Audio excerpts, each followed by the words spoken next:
우리 아이들이 교회에 와서, 물론 부모님을 통해서 사랑도 받습니다. 하지만 그들이 우리 선생님을 통해서 하나님을 알고 그들의 삶의 정신적, 영적 멘토는 여러분을 통해서 만나는 것이라고 생각합니다. 저희 아이가 중학교 2학년 때 미국에서 들어와서 올해 대학을 갔습니다. 제가 정말 감사한 게 첫 번째가 하나 있습니다. 이 아이가 중학교 때 10대 때 들어와서 학교 생활이 처음에 어려움을 겪습니다. 그런데요, 이 아이가 교회만 갔다 오면 선생님 자랑을 합니다. 교회만 갔다 오면 목사님의 설교를 그대로 식탁에 앉아서 전하기 시작합니다. 교회학교 선생님들의 삶, 그분들의 열정, 그분들의 모습들이 이 아이에게 롤모델이기 시작합니다. 10대 때 우리 아이들이요, 누구를 보느냐에 따라서, 누구를 만나느냐에 따라서 그 아이의 직업관, 인생관이 바뀌는 것을 전 저희 아이를 통해서 발견했습니다. 너무 감사하고 있습니다. 교회학교 선생님들, 혹자는 이렇게 얘기해요. 이 시대의 주일학교 선생님들, 교회학교 선생님들은 3기 업종 동사자다, 이렇게 얘기를 하죠. 어려운 일이시지만 여러분들의 삶이, 여러분들의 롤모델이 우리 아이들이 그만큼 큰 영향을 미친다는 것을 저는 확신하고 있습니다. 닉 부이치치 잘 아시죠? 태어날 때 팔, 다리가 없이 태어났던 그런 사람입니다. 지금 전 세계를 다니면서 우리 아이들과 우리 어른들에게 희망의 메시지를 전하고 있습니다. 그토록 지금 바쁘게 사는 이 닉 부이치치 역시도 어릴 때 태어날 때 팔, 다리가 없이 태어났는데 아버님 목사님이었다고 제가 알고 있습니다. 남보다 많은 남들의 관심, 부모님의 기도가 있어서 그래서 잘 자라주죠. 하지만 피할 수 없는 시기가 옵니다. 사춘기입니다. 그는 이 사춘기 때 엄청난 정서적 소용돌이를 겪죠. 자신은 그때 절망과 불행의 시간이었다, 이렇게 언급을 합니다. 결국 몇 번 자살도 시도를 합니다. 근데 어느 날 그는 알게 되었다는 거예요. 아, 나는 하나님께서 좀 다르게, 특별하게 만든 그런 존재이구나. 그것은 부모의 기도도 있었고 무엇보다 선생님들의 관심이 있었기 때문에 그게 가능했다, 이렇게 이야기하고 있지 않습니까? 그날 이후 그의 절망은 희망이 되고 불행은 행복이 되었다, 이렇게 이야기하고 있습니다. 최근에 학업 스트레스와 자존감과 관련된 있는 지표를 볼 때 중학교에 가장 낮은 자존감을 보이고 있습니다. 과거에는 고등학교 때가 제일 낮았어요. 이제 중학교 아이들은 특목고 외고를 못 가면 사회에 나고자라고 하는 그런 그릇된 인식을 심어주는 게 우리 이 사회가 그렇게 만든 게 아닌가 싶습니다. 학자들이 경고하는 게 있죠. 고등학교 아이들보다 중학교 때 훨씬 더 그릇이 약하다는 거예요. 이 낮은 자존감 때문에 그만큼 쉽게 깨질 수가 있다, 이렇게 얘기를 하고요. 자존감이 낮은 아이들일수록 쉽게 이런 미디어 중독에 빠질 수가 있다, 이렇게 언급을 하고 있습니다. 그러니까 게임에 빠져들고 자꾸 미디어를 찾는 거예요. 그럼 어떻게 이 아이들의 자존감을 높여줄 것인가? 원인을 한번 찾아보는 겁니다.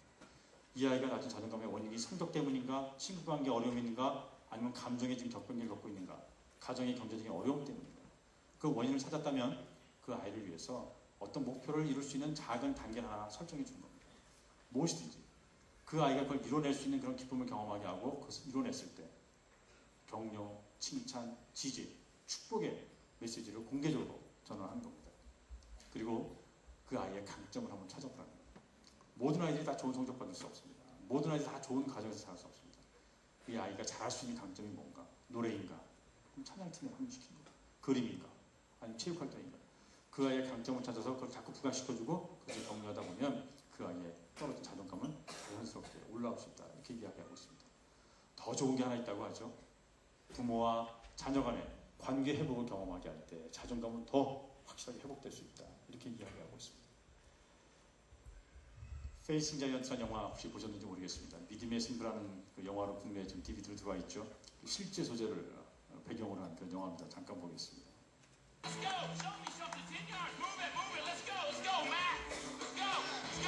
그리고 불가능하면 도전하도록 격려하는 거죠. 포기하지 않다는 것, 아니 목표를 유지하도록 계속 격려해 주는 겁니다. 이 영화를 보시면 이 코치가 그 아버지와 그 불악 간의 그 관계 회복을 위해서 노력하는 그런 장면이 나옵니다.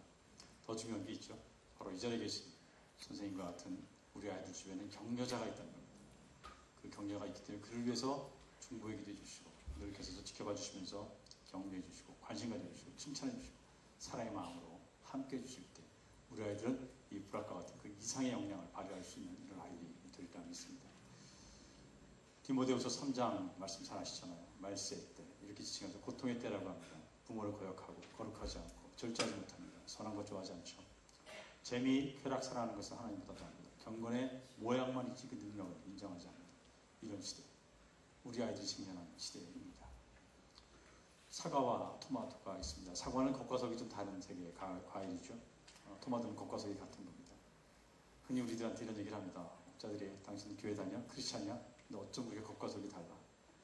너는 왜 운전하면서 이렇게 불법 운전을 하냐? 제 얘기입니다. 핸들만 잡으면 저도 난폭해집니다.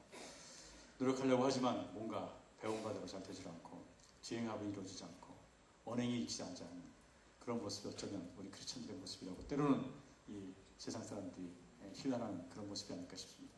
우리가 원하는 바 토마토처럼 겉과 속이 일치한 이런 사람이 되어야 되는데 어떻게 가능할까? 한 법학자에게 그래서 제가 힌트를 얻었습니다. 각성과 추구란 단어를 한번 제가 생각해봤어요.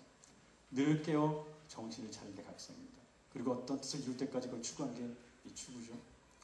어떻게 가능할까? 저는 주일날 저희 목사님 설교를 들을 때 저는 평신도 집사입니다. 아까 목사님이라고 어떤 쓰겨졌는데 주일날 목사님 설교 들을 때마다 저는 메모를 참 즐깁니다. 메모하면서 잘 정리된 내용을 집에 와서 다시 한번 정리할 때 때로는 강의에 정리할 때 저에게 뛰어난 각성의 순간입니다. 그런데 일주일에 한 번이면 참 목마른 거예요. 좀 자주 있었습니다. 그 목사님 자주 만날 수 있겠습니까? 새벽기도 좀 더 나가면 나갈 수 있을 거예요. 집에서도 말씀 좀 더 보면 더 나갈 수 있지 않겠습니까? 이런 각성의 빈도수를 높여갈 때 그만큼 추구의 기회도 많아지지 않을까 싶습니다. 영성 신학자 롤 하이저는 그런 얘기를 하죠. 영성은 욕망에 대해서 우리가 어떤 태도를 취하는 것이다 라고 얘기합니다. 한데 토저라고 하는 영성학자는 이렇게 얘기합니다. 영성이라는 것은 우리가 하나님을 향해서 어떤 전 인격적인 자세를 취할 것인가 하는 것이 영성이다 이렇게 얘기합니다. 전자의 영성은 좀 소극적인 영성이라고 생각하고 후자의 영성은 좀 더 적극적인 영성이 아닐까 싶습니다. 우리 유혹하는 그런 매체 앞에서 어떤 태도를 취할 것인가 힘든 스트레스를 받습니다. 하지만 전향적으로 내가 하나님 앞에 어떻게 살 것인가 그런 고민을 한다면 우리 아이들이 교회에 와서 함께하는 시간이 많아지고 선생님들 만나는 시간 많아지고 그리고 집에 가서도 그럴 기회를 많이 경험하게 한다면 그야말로 그런 적극적인 영성을 자연스럽게 접할 수 있는 기회가 아닐까 싶습니다.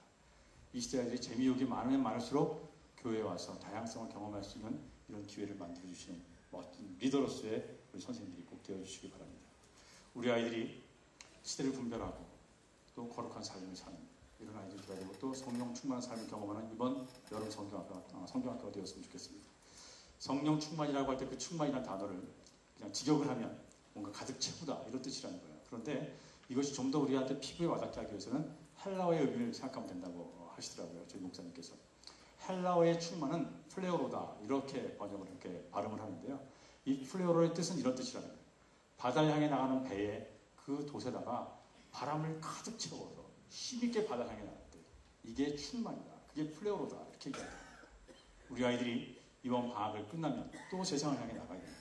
그럴 때 이번 성경학교를 통해서 말씀을 통해서 훈련이 되고 좋은 습관의 훈련, 좋은 의지와 결단, 목표도 중요하지만 더 중요한 것은 하나님께 전적으로 의지하고 성령께 의지할 수 있는 그것을 잘 배워나가는 것도 그것을 경험하는 것이야말로 이 아이들이 세상에 나와서 승리하는 삶을 이루어가는 비결이 아닐까 싶습니다.